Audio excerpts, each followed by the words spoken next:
আমি অত্যন্ত প্রীত, আজকে আমার অত্যন্ত ভালোবাসার মানুষ।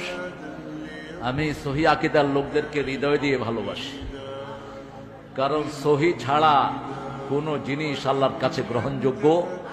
যে হাদিসটা দিয়ে শেষ করেছেন, এই হাদিসটা আমাদের মাইলস্টোন। মা লাইসা ফিহি আমরুনা ফাহুয়া রদ। আল্লাহর হুকুম যেখানে থাকবে না, রাসূলের সুন্নাহ যেখানে থাকবে না, সেটা সব জাহান্নামে চলে যাবে। বেদাত সব কোথায় যাবে?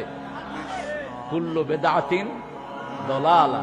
এখন কেউ বেদাতেন হাসানা আছে, তা আমাদের নোয়াখালীর ভাষা হাসানাও নাই, সোয়ানাও নাই, বেদাতি।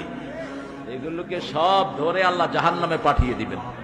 কুল্লু বেদাতিন দলালা কুল্লু দলালাতিন ফিন্নার। সব গোমরাহি কোথায় চলে যাবে? জাহান্নামে চলে যাবে। কাগজের নাম নাই। আমার প্রিয় ভাইটাকে আমি পেয়েছি, চিনেন তো আপনারা? কুষ্টিয়াতে থাকতেই যখন সে একটা মসজিদে ওখানে খতিব ছিল, সেখান থেকে আলহামদুলিল্লাহ আল্লাহ তাকে ওবর দিয়েছেন। উস্তাদেরা ভালোবাসতো খুব। আব্দুল্লাহ জাহাঙ্গীর গাফরাহুল্লাহ খুব ভালোবাসতো এই মানুষটাকে। আব্দুল্লাহ জাহাঙ্গীরের ডাইরেক্ট ছাত্র।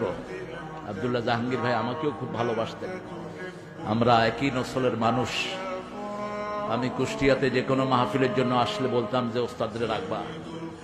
আব্দুল্লাহ জাহাঙ্গীর সাহেব ছিলেন, সাইফুল্লাহ ছিলেন, এরা চলে গেছেন দুনিয়া থেকে। আল্লাহ এদের কবরটাকে জান্নাতের নূর দিয়ে ভরে দিন।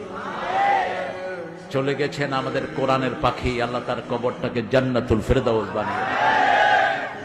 সারা জীবন বেদাতের বিরুদ্ধে সরব যে কণ্ঠ, তাগুতের বিরুদ্ধে